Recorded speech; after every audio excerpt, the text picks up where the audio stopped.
What is up, everybody? Welcome back to another episode of Buffalo Dash. We got a lot happening, so we're going to jump right into it.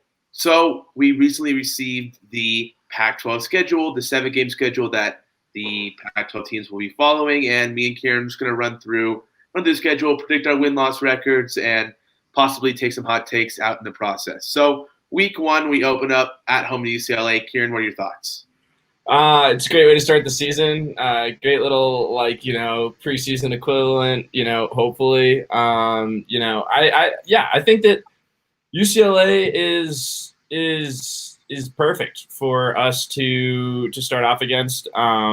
It's going to be essential that we have less difficult games, certainly on the front end of the schedule, and so I think that. I'm really excited about it and relieved by it, and think that it could set us up for success longer term. How about yourself? Yeah, I think you said it right. I think it's a perfect way for Colorado to open their season. I think last year Colorado dropped a really frustrating game in the Rose Bowl against a very vulnerable and very beatable UCLA team. But this year we're back home in Folsom, and Colorado got a really nice 1-2 slate of games. So I do think Colorado pulls out that game against UCLA and opens their season up 1-0. And then in week 2, we go to Stanford. For me, I have them winning that game. I don't see much of a difference from the Stanford team of last year. Last year, Stanford seemed lost. They seemed like they lost their identity as a powerhouse football team that used to be some 10 years ago. But I think very defensive game for Colorado. I think this is when we see that they see their mostly intact defense come into play. So I think I have them going, beating Stanford, improving it 2-0. What do you think about the Stanford game? Yeah, Stanford game, I agree. I think that improving it 2-0, I would say is right. I think that Stanford, under Stanford's leadership at the moment, I think, they lost KJ Costello. They don't have sort of the running back prowess that they did once upon a time. And I think it's just going to be tough for Stanford to have that same sort of success. In addition to the fact that Stanford seems to have been struggling a little bit in terms of getting their season off the ground, from an athletic standpoint. They were one of the schools that was a little bit more sort of vehemently against, within the Pac-12, that was a little bit more sort of vehemently against having a season in the first place. I feel good about that, and I feel like it's, that's definitely a 2-0 start for the Buffs headed into Palo Alto. Awesome. I'd have to agree. I think Colorado kind of gets screwed over here in the next 2 games. So week 3, we do have the home game against Arizona State, but I don't think Colorado is going to replicate their success as they did last year. Last year, obviously, they marched into Tempe, beat that ranked ASU team. Kind of a shocker in the Pac-12. Could have thought Colorado took a lot of momentum off of that, but they didn't. But this year, I think this Arizona State team is just too good for this young Colorado team that we're going to field. We play at Folsom, but Jaden Daniels is just going to be too much. He's honestly such a stud and arguably the best quarterback in the Pac. So I think Arizona comes in, marches all over Colorado. Yeah, I think Arizona. I'm right there with you. I think that it's going to be a 2-2 start for Colorado. I think that against Arizona State, I think Arizona State's proving under sort of Herm Edwards' leadership and stuff, it's just going to be one of the more difficult. They're sort of further cementing themselves as a powerhouse in the Pac-12 South, and I think that USC is right there with them. I think that I think Arizona State's going to be tough. I think going while again sort of as we've talked about, home field versus playing away doesn't kind of have the same cachet that it necessarily would in a normal season, just due to the fan bases or lack thereof. But I think that it hurts not to have CU at CU playing here against USC. I think that, however, they did play a tight game against them last year. We are returning a lot of defenders against a very sort of offensive, or at least as of last year, sort of, very offensively talented USC team, which I think is the one potentially sort of equalizer, the one thing that could make that sort of still a pretty close game. But I think if I had to put my money on it, I've got a 2-2 Buffs team, coming out of week 4. Yeah, I'd have to agree. Then the ASU game's not going to be close, even though, like I said, Colorado has that home field advantage. We're just not going to be any good against that team. But I do think we can, like you said, make that USC game interesting, at least with that high-powered offense that they have with Slovis and all the returning wide receiver core against our mostly intact defensive core, plus a couple of big off-season additions. So I definitely think we can go in there and give USC a run for the money, because I'm sure at that point they most likely will be a ranked opponent. So I definitely think Colorado can use that game to, while necessarily they won't win, but they can show that they have promise in this team and that their defense is something to be messed with. I do think they get a really nice Week 5 game home at Arizona. Much like the Stanford game, Arizona's football program has just not been what it was some years ago. Once they had the Gronkowskis and all that. But I think we march into Tucson and get a much needed win to improve to 3-2. Definitely coming off that tough 2-week schedule against ASU and USC. Yeah, I think that the thing that Arizona is going to have going for them most when CU heads down there is going to be honestly the fact that CU's got to go on the road 2 weeks in a row. Other than that, we've sort of got a pretty nice sort of away sort of flip-flop schedule, which at least sort of distributes the away games pretty evenly for the most part up until that Arizona game. But I agree with you. I think that that'll provide an opportunity for them to bounce back and sort of try to get back into a winning sort of have a winning record at that point.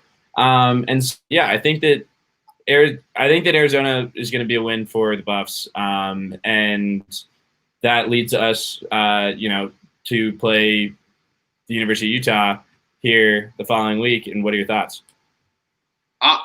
Surprisingly enough, I think they're going to win that game. I think this is a trap game for Utah. I think they're definitely not going to be the same Utah team that they were last year, and it's showing in how people are predicting the Pac-12 champions, especially coming out of that North Division. But I think this is a game Utah comes in. We're saying, hey, we're playing Colorado. It's going to be no big deal, and Colorado just comes out guns blazing. Honestly, Colorado has nothing to lose this season, so they have every reason to go out and just prove everyone wrong in the Pac-12. And I think they shock a lot of people within the Pac-12 and shock a lot of the teams in the Pac-12, and they go out and get that win to a proven 4-2.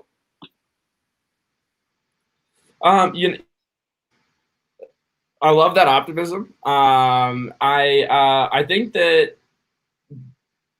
here's the Buffs' sort of saving grace with Utah being last. So Utah, I think strongest. I think personally is probably the strongest team on their schedule this season. I think we lucked out overall. I think we've got a weak schedule, like a pretty weak schedule, which just for the sake of Buffs development football, which is really what this season is. That's what we need. You know what I mean? I'm not worried about having to argue with people about who's got the better strength of schedule or whatever, because that to me isn't what the season's about. And that I think the University of Utah, the fact that they're last and that it's home, we could have a quarterback situation figured out by then.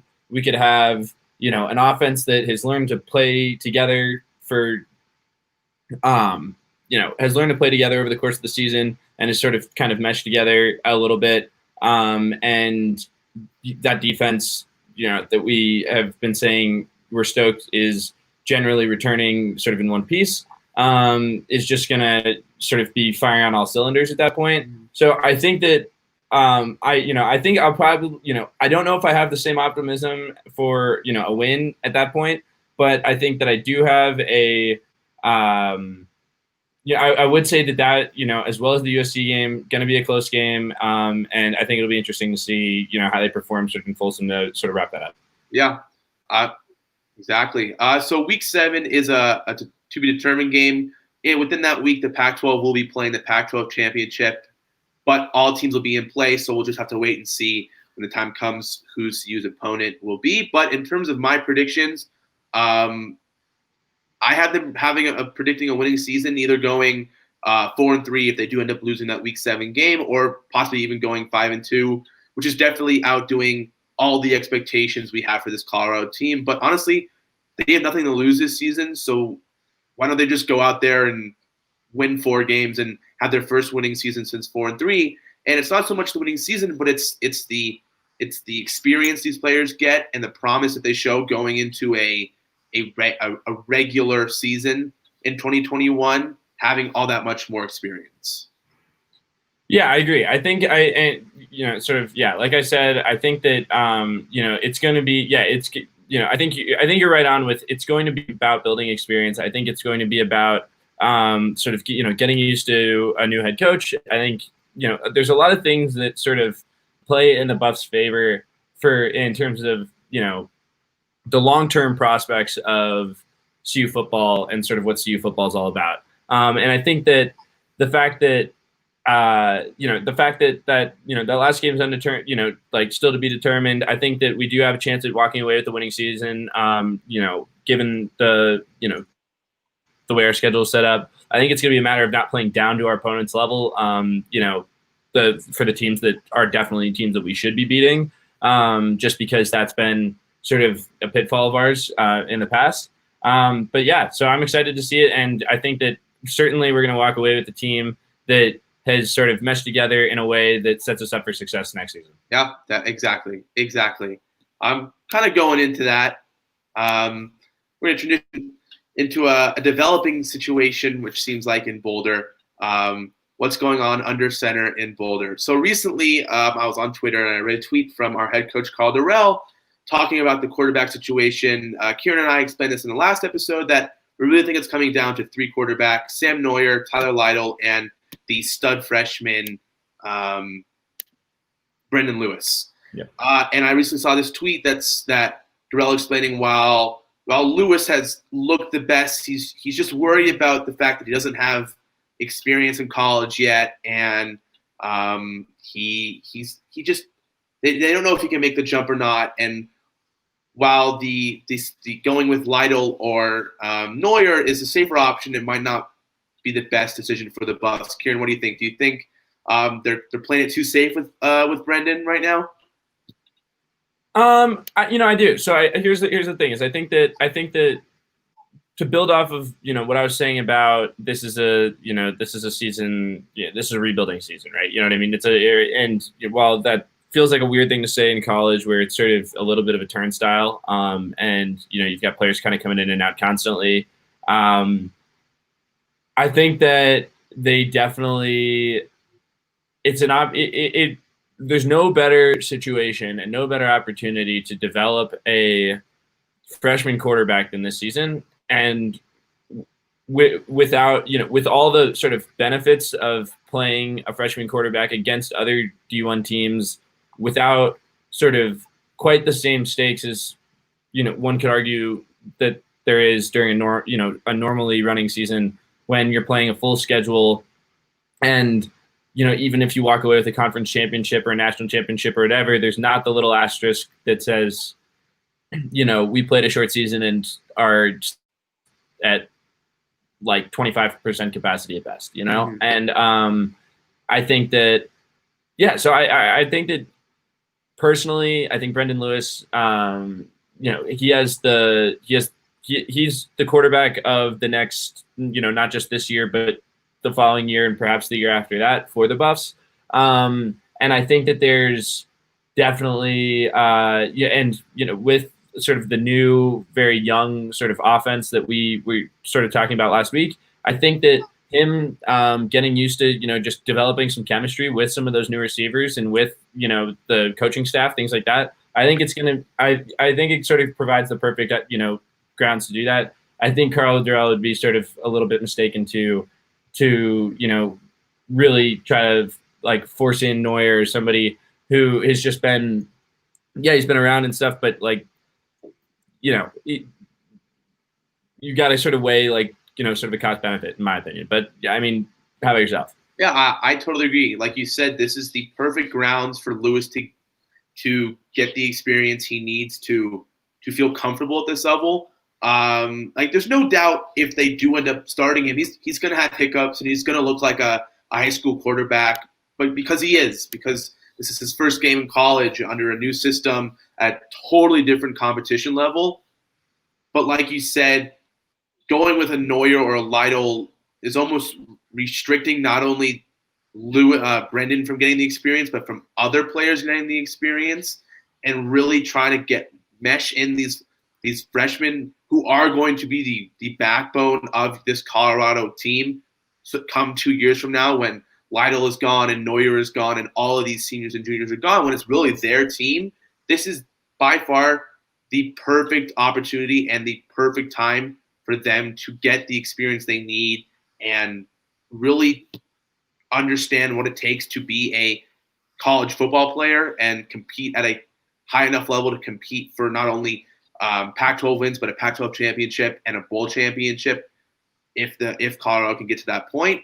But I do think they are playing it safe and not playing Brendan Lewis. And I think if I totally, so I agree. I think if this was a normal season and we were rolling into UCLA, playing UCLA here, let's say rolling into Stanford, for example, week 2, you know what I mean? And like, we've talked about, in previous shows how some of the Pac-12 stadiums are some of, sort of our favorite stadiums to visit, some of our favorite stadiums to, go to an away game in if need be. Some of them are, particularly loud. Playing USC, at the Coliseum is like, I mean, it's like 100,000 person stadium with, fans that all show up. I get the reticence of playing a freshman quarterback in that stadium. Yeah, but playing a freshman quarterback in that stadium with nobody there is sort of like almost like the best baby steps that you can find. You know what I mean? It's sort of almost like the best, like, you're trying to find that middle ground between, you've played in a high school stadium, but that's packed and you've sort of, carried a team on your back in high school, but like this is the big, this is like, this is big kids, you know what I mean? This is big, linebackers running at you and things like that. Faster pace, everything, all those are the factors that you got to consider, and throw the fact that you've got 100,000 screaming fans on you.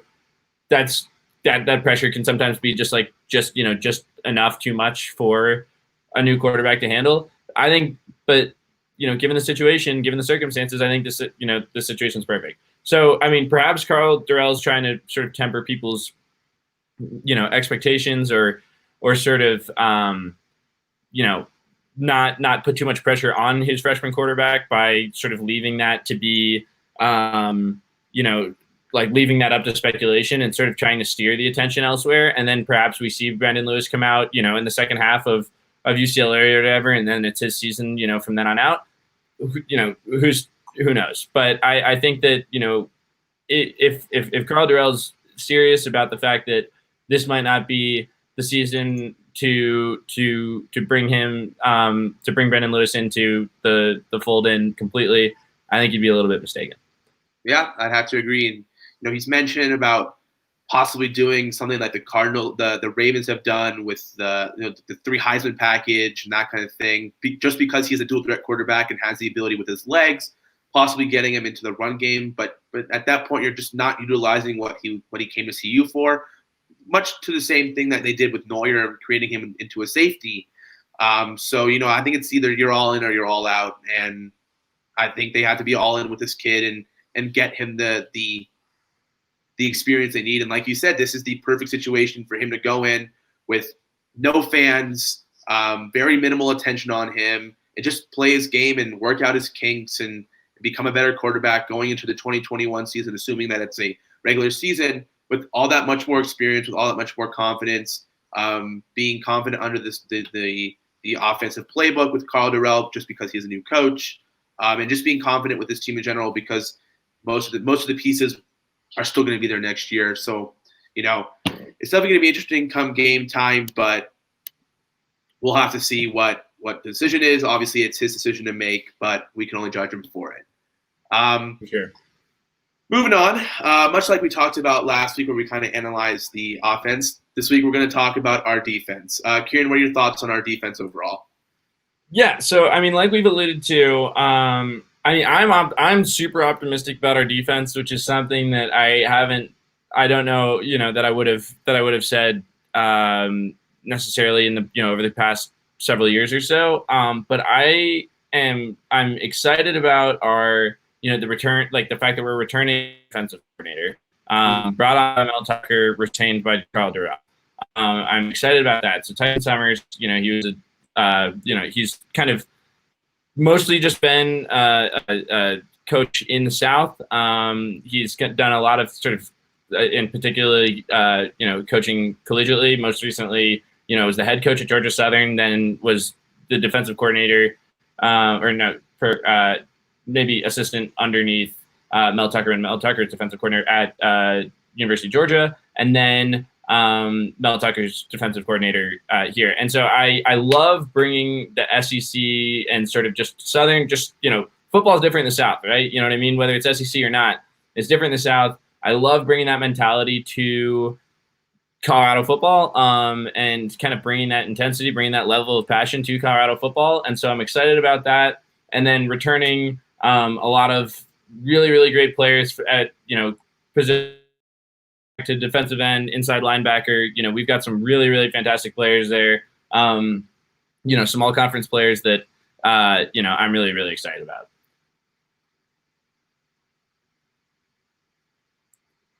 And I mean, and it looks like Jason might be cut out at the moment. But a few of the, for those of you watching, a few of the players that I am, that I'm looking at, most closely, Buffs fans, is, we've got KJ Trujillo returning a cornerback. The kid was kind of a beast last year, was thrown in as a freshman into the defense. Didn't exactly, it wasn't exactly part of the plan, but he's kind of forced in as, due to injury. But he had 5 tackles and a sack against USC. Last season against a talented, USC offense at that, which is enormous. In addition to that, we get to return Mustafa Johnson. He's a senior defensive end. The guy's 290 pounds, 6'2". To be able to have him, putting pressure on quarterbacks again this year. I mean, the guy's 2 times all conference, 12.5 sacks in 2018 and 19 combined. I mean, the guy he's been an absolute force for the Buffs against opposing offenses, and to bring back senior leadership like Johnson, I think it's gonna be crucial.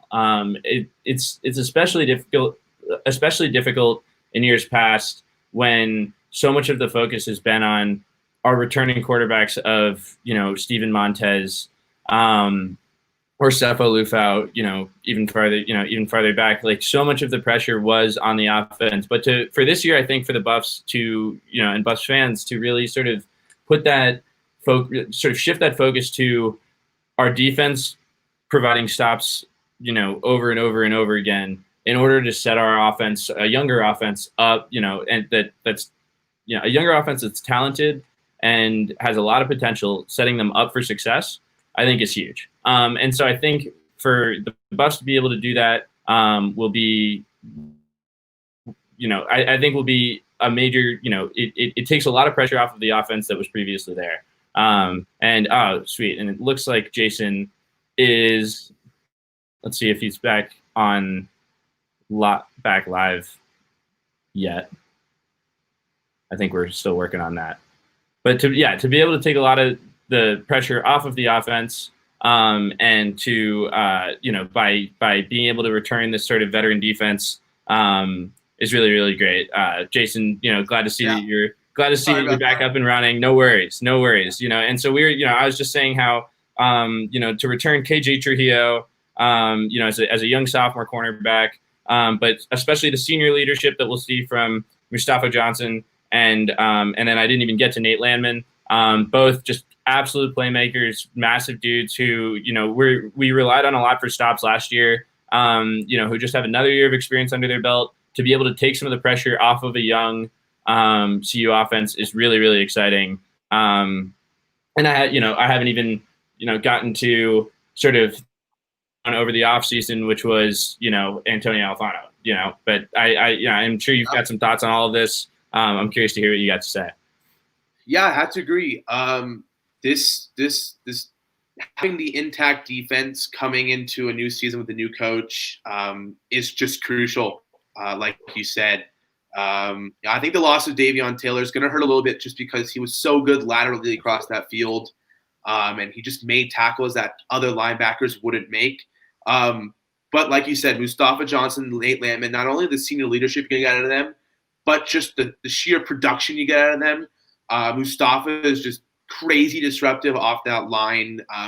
He was huge last year before he had to go out because of injury. He had that huge game against Nebraska with that key sack in overtime. And then Nate Landman, just an absolute beast, arguably one of the best linebackers in the Pac-12, if not in the nation.